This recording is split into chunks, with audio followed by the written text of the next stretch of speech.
देश के यशस्वी प्रधानमंत्री ने जब जो कहा है उसको पूरी प्रखरता के साथ पूरा किया है और जीएसटी में राहत दे करके देश की अर्थव्यवस्था को एक नई रफ्तार दी है और लोगों की इससे सेविंग होगी और देश की अर्थव्यवस्था एक नई क्षितिज तक पहुंचेगी। देश के प्रधानमंत्री का जो सपना है 2047 तक भारत को विकसित बनाने का, उसमें यह एक अहम कारगर कदम होगा। चाहे वह करदाताओं को छूट देने की बात हो, जीएसटी भी ज़्यादातर प्रोडक्ट्स जिनमें 18 और 12% था, 99% को 5% की कैटेगरी में ला करके देश के प्रधानमंत्री जी ने सबके मंगल के लिए, सबके कल्याण के लिए, देश के लोगों के पास में पैसा होगा, वो समर्थ बनेंगे, समृद्ध बनेंगे, तो देश की अर्थव्यवस्था को वो नई गति प्रदान करेंगे। और इसी उद्देश्य से उन्होंने बार बार स्वदेशी का भी आह्वान किया है कि सुबह से शाम तक जो अपने हम नित्य जीवन में जिन वस्तुओं का प्रयोग करते हैं उनको देखें कि हम जिन वस्तुओं का प्रयोग कर रहे हैं, जैसे वो साबुन है, शैम्पू है, टूथपेस्ट है, जो भी हम प्रयोग कर रहे हैं वो देसी है या विदेशी। और जब ये स्वदेशी का भाव जन जन में जगेगा और आत्मनिर्भरता की ओर भारत आगे बढ़ेगा तो निश्चित रूप से विश्व का नेतृत्व करेगा।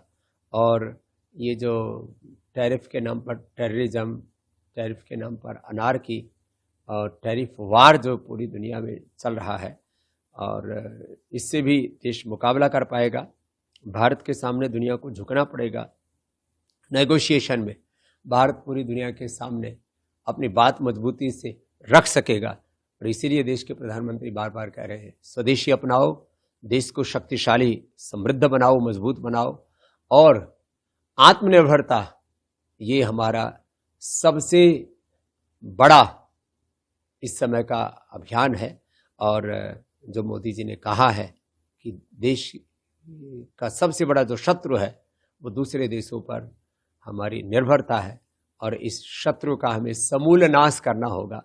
और भारत को स्वावलंबी, आत्मनिर्भर बनाने के लिए हर भारतीय को शपथ लेनी होगी। मैं इस बात के लिए प्रतिबद्धता व्यक्त करता हूं कि पतंजलि देश की फूड की सबसे बड़ी कंपनी होने के नाते और देश की सबसे बड़ी एफएमसीजी की, hair care, dental care, skin care की भी देश की सबसे बड़ी स्वदेशी कंपनी होने के नाते जो मोदी जी ने बेनिफिट पास ऑन किए हैं वो हम ग्राहकों तक पास ऑन करेंगे। उसकी घोषणा की और उनका क्रियान्वयन कल से प्रारंभ हो जाएगा। नवरात्र के अवसर पर इससे बड़ी और सौगात क्या हो सकती है। तो नवरात्र की भी सबको बधाइयाँ, और सब सेविंग करें, सेहत बनाएं, पतंजलि गाय का देसी घी भी खाएं और देसी टूथपेस्ट, देसी साबुन, शैम्पू लगा करके देश की अर्थव्यवस्था को मजबूत बनाएं। जो प्रधानमंत्री जी का सपना है, make in India, make by India. पहले स्वदेशी को लोग हीन भावना से देखते थे। जब से प्रधानमंत्री जी ने स्वदेशी को एक आंदोलन के रूप में उसको स्वर दिया है तो स्वदेशी को गौरव मिला है। और जो अपने आप को स्वदेशी कहने में हिचकिचाते थे भारत की कंपनियां, वो भी आज अपने आप को स्वदेशी कहने लगे हैं। ये एक गौरव की बात। राष्ट्रहित के मुद्दों पर सभी विपक्ष, जिसको मैं प्रतिपक्ष कहता हूं, उनको भी साथ देना चाहिए, क्योंकि इस देश के लोगों का जिसमें बेनिफिट होता है, फायदा होता है, तो उसी से देश आगे बढ़ता है।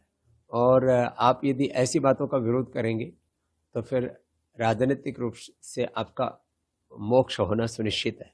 इसलिए विपक्षी दल या प्रतिपक्ष को भी राष्ट्रहित के जितने भी मुद्दे हैं उन पर समर्थन करना चाहिए।